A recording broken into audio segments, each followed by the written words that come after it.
समय हो गया आपका। आपकी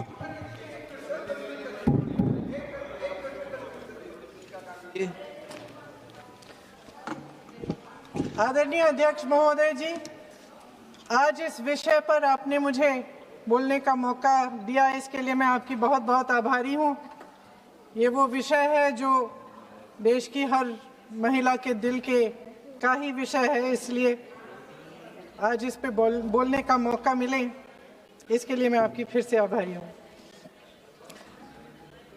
इस विषय का एक छोटा सा बैकग्राउंड बताना चाहती हूँ, क्योंकि प्रधानमंत्री महोदय जी ने अपने भाषण में काफ़ी जिक्र किए कि किसने रोका, कैसे रोका, 30 सालों से कैसे ये निर्णय रोका गया। तो इसका बैकग्राउंड ये है, मेरे सत्ता पक्ष के साथियों को शायद ये बात पसंद नहीं आएगी, लेकिन इसका ऐतिहासिक बैकग्राउंड ये है कि इसकी शुरुआत भी नेहरू नाम के एक व्यक्ति ने ही किया। लेकिन घबराइए नहीं, ये वो नेहरू नहीं है जिनसे आप इतना कतराते हैं। ये उनके पिताजी मोतीलाल नेहरू जी ने एक रिपोर्ट तैयार की थी 1928 में, और उस प्रतिवेदन को उन्होंने कांग्रेस पार्टी की कार्य समिति को दिया था। वो एक समिति के अध्यक्ष थे, उसमें उन्होंने 19 मूल अधिकारों की सूची बनाई थी। 1931 में सरदार पटेल जी की अध्यक्षता में कांग्रेस अधिवेशन हुआ था कराची में। उस कराची अधिवेशन में इस प्रस्ताव को पारित किया गया और वहीं से ये शुरुआत हुई कि महिलाओं का समान अधिकार हमारे देश की राजनीति में शामिल हुआ। उसी समय 1 वोट 1 सिटीजन 1 वैल्यू का सिद्धांत भी हमारी राजनीति में स्थापित हुआ। आपको ताज्जुब होगा ये जानकर कि जबकि इस सिद्धांत की वजह से हमारे देश में महिलाओं को वोट देने का अधिकार आज़ादी के पहले दिन से मिला, अमेरिका जैसे देश में ये अधिकार उन्हें इस अधिकार के लिए 150 साल इंतज़ार करना पड़ा, संघर्ष करना पड़ा। हमारे देश की राजनीतिक व्यवस्था में महिला आरक्षण लागू करना भी दुनिया में एक ऐसा ही अनोखा कदम था।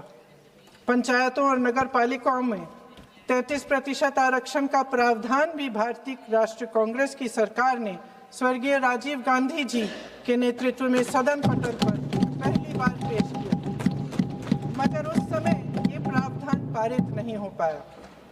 आज आदरणीय प्रधानमंत्री महोदय जी ने भी इसका जिक्र किया, लेकिन हमेशा की तरह उन्होंने आधी बात बोल दी। उन्होंने कहा, सदन को ये बताया कि विरोध करने वाले कौन थे, उन्होंने ये नहीं बताया। उन्होंने कहा कि इसका विरोध हुआ, कौन किसने विरोध किया और नहीं बताया। विरोध तो आप ही ने किया था, भाजपा ने। कुछ सालों बाद स्वर्गीय श्री पीवी नरसिम्हा राव जी के नेतृत्व में कांग्रेस सरकार ने इस कानून को सदन में पारित करके लागू किया। आज अपने भाषण में प्रधानमंत्री जी ने जब पंचायत की आंदोलित महिलाओं का जिक्र किया, तो ये समझ लीजिए कि इस कदम के चलते ही आज 40 लाख पंचायत प्रतिनिधियों में से 15 लाख महिलाएं हमारे लोकतंत्र में भागीदार हैं। 2010 में स्वर्गीय प्रधानमंत्री डॉक्टर मनमोहन सिंह जी और यूपीए की अध्यक्ष श्रीमती सोनिया गांधी जी के नेतृत्व में कांग्रेस पार्टी ने लोकसभा और विधानसभा में महिलाओं को आरक्षण देने का फिर से प्रयास किया। राज्यसभा में इसे पारित भी कराया, लेकिन लोकसभा में आम सहमति नहीं बन पाई। 2018 में आदरणीय श्री राहुल गांधी जी ने मोदी जी को एक पत्र लिखा, और उस पत्र में उन्होंने कहा कि ये महिला का जो आरक्षण है ये 2019 तक लागू हो जाना चाहिए। मुझे लगता है कि यहाँ आकर प्रधानमंत्री जी राहुल जी का मजाक तो बना लेते हैं, लेकिन घर जाके उनकी बातों पर गौर करते हैं, क्योंकि हम आज उसी बात पर चर्चा कर रहे हैं। वैसे आज प्रधानमंत्री जी की बातों से ये लगा कि भाजपा ही महिला आरक्षण के चैंपियन, प्रस्तावक और सबसे बड़े समर्थक रहे हैं। इनके पूरे भाषण में यही बात थी, जबकि ये कह रहे थे कि इन्हें इसका श्रेय नहीं चाहिए। कोई भी महिला आपको बता देगी कि बार बार बहकाने वाले पुरुषों को महिलाएं झट से पहचान लेती हैं। थोड़ी सावधानी बरत लीजिए, पकड़े जाएंगे। आखिर जब 2023 में राहुल जी के पत्र को पढ़ने के कुछ सालों बाद, हाँ, उसके बाद पढ़ लिया। आखिर जब 2023 में आदरणीय प्रधानमंत्री नरेंद्र मोदी जी की सरकार ने यह अधिनियम सर्वसहमति से पारित किया, तब भारतीय राष्ट्रीय कांग्रेस ने अपनी विचारधारा के अनुकूल इसका पूरा समर्थन किया। आज भी इसमें कोई शक नहीं होना चाहिए कि भारतीय राष्ट्रीय कांग्रेस महिला आरक्षण के पक्ष में डट कर खड़ी है और खड़ी रहेगी। लेकिन अध्यक्ष महोदय, सच्चाई ये है कि आज की चर्चा दरअसल महिला आरक्षण पर है ही नहीं। जो विधेयक के सरकार ने पेश किया है, उसका प्रारूप हमने पढ़ा, उससे पूरी चर्चा ही बदल गई है।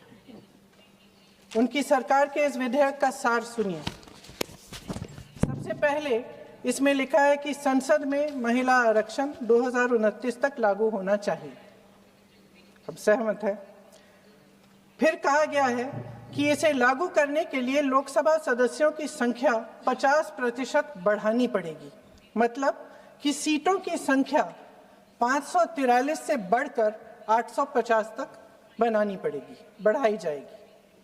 और इन सीटों को बढ़ाने के लिए एक परिसीमन आयोग बनाया जाएगा जो 2011 की जनगणना को आधार बनाकर ये कार्य करेगा। ऊपर से इसमें कोई आपत्तिजनक बात नहीं लगती, मगर इसे गहराई से समझा जाए तो इसका असली मकसद उभरता है। वह राजनीति की बू जिसका जिक्र प्रधानमंत्री महोदय ने किया, वह राजनीति की बू इसमें पूरी तरह से घुली हुई है।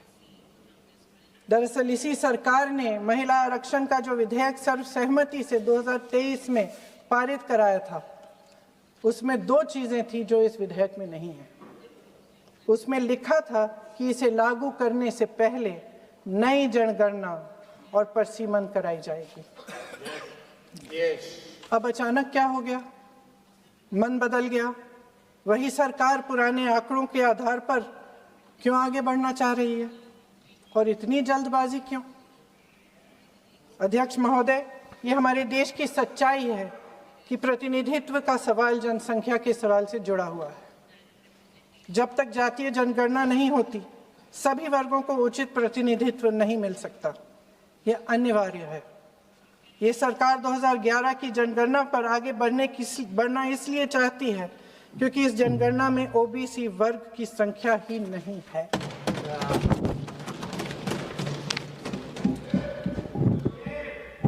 आज प्रधानमंत्री महोदय ने बड़े हल्के में बोल दिया कि इस वर्ग और उस वर्ग के बारे में हम बाद में देख लेंगे। कौन सा इस वर्ग, कौन सा उस वर्ग? ओबीसी वर्ग की बात कर रहे थे कि हम बाद में ही देख लेंगे इसके बारे में। ये हल्के में नहीं लेना चाहिए अध्यक्ष महोदय। एक बहुत बड़ी संख्या है, एक पूरे वर्ग का परिश्रम है, एक पूरे वर्ग का संघर्ष है।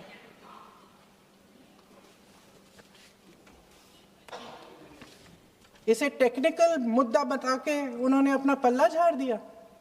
हम इनकी मांग कर रहे हैं, हम इनकी ज़रूरतों को आगे कर रहे हैं, हम कह रहे हैं कि इनको भी अपना हक मिलना चाहिए, और प्रधानमंत्री जी ने उसको एक टेक्निकल मुद्दा बता दिया। हमारे प्रधानमंत्री महोदय किस बात से घबरा रहे हैं? इसी बात से ना कि जब नई जनगणना होगी तो इस ओबीसी वर्ग के असली आंकड़े निकलेंगे और उसमें पता चलेगा कि ये वर्ग कितना मजबूत है, कितना बड़ा है, और उसके हक को कोई नकार नहीं पाएगा। 2011 की जनगणना को परसीमन का आधार बनाकर प्रधानमंत्री जी ओबीसी वर्ग की ये हक छीनना चाहते हैं। उनके साथ एक बहुत बड़ा अन्याय करने जा रहे हैं। अध्यक्ष महोदय, कांग्रेस पार्टी कभी नहीं होने देगी। हमारा संविधान सबका है, ये देश एक एक देशवासी का है। किसी एक का हक छीनकर इसे नहीं चलाया जा सकता। इस विधेयक में सिर्फ यह अभाव नहीं है, एक और खतरनाक अभाव है। संसद का 50% विस्तार प्रस्तावित है, लेकिन इसके लिए कोई ठोस प्रक्रिया के बारे में एक भी शब्द नहीं लिखा है। आश्चर्य की बात यह है कि इतने बड़े परिवर्तन के नियम क्या होंगे, कैसे किया जाएगा, इसके बारे में पूरे विधेयक में एक भी शब्द नहीं है। महोदय, संसद में भारत के हर प्रदेश की भागीदारी 1971 में निश्चित तौर पर तय की गई थी और इसमें परिवर्तन लाने पर रोक लगाई गई थी, लेकिन इस विधेयक के तहत ये सब बदलने जा रहा है। आदरणीय प्रधानमंत्री महोदय जी और उनके अन्य मंत्रियों के खोखले आश्वासनों के बावजूद यह निश्चित है कि संसद में प्रदेशों के वजन का परिवर्तन किया जाएगा।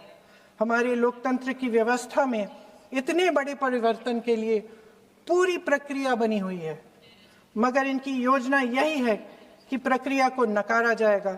जिस तरह असम में इन्होंने मनचाहे सीटों को काटा पीटा, विपक्षी दलों के नेताओं की सीटों का विभाजन किया और अपने राजनीतिक फायदे के लिए नई सीमाएं बनाई, उसी तरह ये पूरे देश में इसका मतलब ये है कि परसीमन आयोग में सरकार द्वारा चुने गए 3 जने इस पूरे देश के प्रदेशों का वजूद, देश के लोकतंत्र में उनकी भागीदारी और उनका महत्व तय करेंगे। लोकतंत्र को खत्म करने की शुरुआत तो इस सरकार ने चुनाव आयोग, न्यायपालिका, मीडिया और अन्य संस्थाओं पर अपना पूरा दबाव डालकर शुरू कर ही लिया था, मगर अब लोकतंत्र पर खुला वार होने जा रहा है। अगर ये विधेयक पारित होता है तो समझ लीजिए कि इस देश में लोकतंत्र खत्म हो जाएगा। अध्यक्ष महोदय, मौजूदा सरकार एक बार फिर इस देश की जनता की आंखों में धूल झोंकने का काम करके देश की अखंडता पर बहुत बड़ा हमला कर रही है।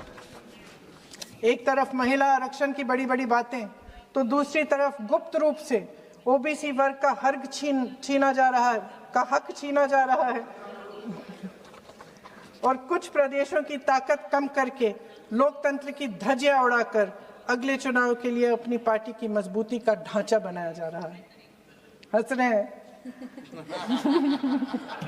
गृह मंत्री जी, हंस रहे हैं। पूरी योजना बना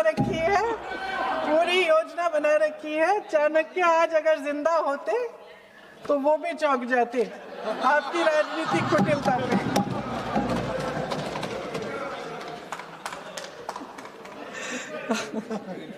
इन्होंने पूरी योजना बना रखी है। हंस रहे हैं, सहमत है मेरी बातों से। अचानक प्रदेशों में चुनाव के दौरान सदन की बैठक बुलाओ, कोई सर्वदलीय बैठक मत बुलाओ। विधेयक का प्रारूप सिर्फ एक दिन पहले सार्वजनिक कर लो ताकि विपक्ष को कोई मौका न मिले कि इस पे चर्चा कर ठीक ढंग से हो। मीडिया और पब्लिक में पहले से ही चर्चा शुरू कर लो कि मोदी जी एक बहुत बड़ा कदम उठाने वाले हैं महिलाओं के उत्थान के लिए। ये विपक्षी दल के जो नेता हैं कुछ समझते नहीं हैं, राष्ट्र के हित में कुछ करते नहीं हैं, विरोध करेंगे। बेचारे मोदी जी इतना बड़ा कदम उठाने वाले हैं, सबको इनका साथ देना चाहिए राजनीति से ऊपर उठकर, और ये कर करके विपक्ष को धर्म संकट में डाल दो। एक तरफ महिला आरक्षण और दूसरी तरफ आपको काट पीट करने की, पूरे ढांचे को बदलने की स्वतंत्रता, ओबीसी वर्ग को नकारने की स्वतंत्रता। अध्यक्ष महोदय, राजनीति में कुटिल होना अपनी जगह है, शायद हमें और थोड़ा होना भी चाहिए इस तरफ वालों को, लेकिन सत्ता बनाए रखने की महत्वाकांक्षाओं को परे करके देश के हित के लिए सही निर्णय लेना अलग है। शायद हम हम आदरणीय प्रधानमंत्री महोदय जी से आज ये उम्मीद नहीं रख सकते, क्योंकि वह समस्याओं से घिरे हुए हैं। उन पर अंतर्राष्ट्रीय दबाव बहुत है। महिला आरक्षण जैसे ऐतिहासिक कदम को उन्होंने सत्ता को बनाए रखने का एक कमजोर बहाना बना दिया है। जाति जनगणना को नकारते हुए एक ऐसी संसद बनाना चाहते हैं जिसमें सिर्फ अभिव्यक्ति और चर्चा का ही अभाव नहीं होगा, बल्कि पिछड़े वर्गों और प्रदेशों की समानता का भी अभाव होगा। हमारी मातृभूमि की अखंडता का आधार है one citizen, one vote, one value. अलग अलग राज्यों का दर्जा बगैर किसी संवैधानिक प्रक्रिया के तय करना इस अखंडता पर वार है। इससे हम कैसे सहमत हो सकते हैं? अध्यक्ष महोदय, इन्हीं 543 लोकसभा क्षेत्रों में से महिलाओं को 33% आरक्षण क्यों नहीं दिया गया? अगर पद खोने का डर नहीं है तो कुछ लोग अपना पद खो लें।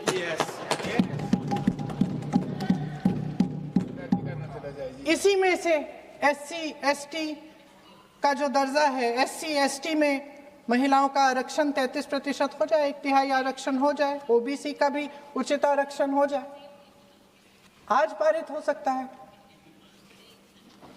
शुभ काम भी हो जाएगा, बेवजह प्रक्रियाहीन परसीमन से देश का नुकसान भी नहीं होगा और काला टीका भी काम आ जाएगा।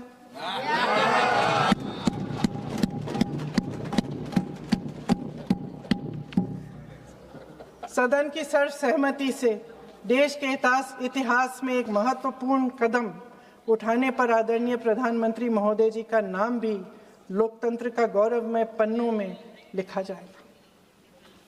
अध्यक्ष महोदय, आज मेरी बहुत सारी बहनें यहाँ बैठी हैं, सदन की चर्चा देख रही हैं। हम चाहे बड़े शहरों में रहती हों या छोटे कस्बों में, गांव में, चाहे पढ़ी लिखी हों, कभी भी सभागृह की गैलरी की चर्चा नहीं करते सदन में। फोटो दिखा रहे हो?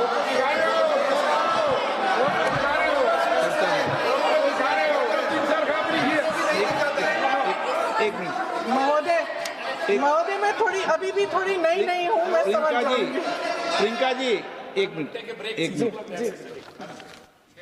माननीय सभासदों, सभा की सहमति हो तो सभा की कार्रवाई आज रात को 11 बजे तक बढ़ा दी जाए।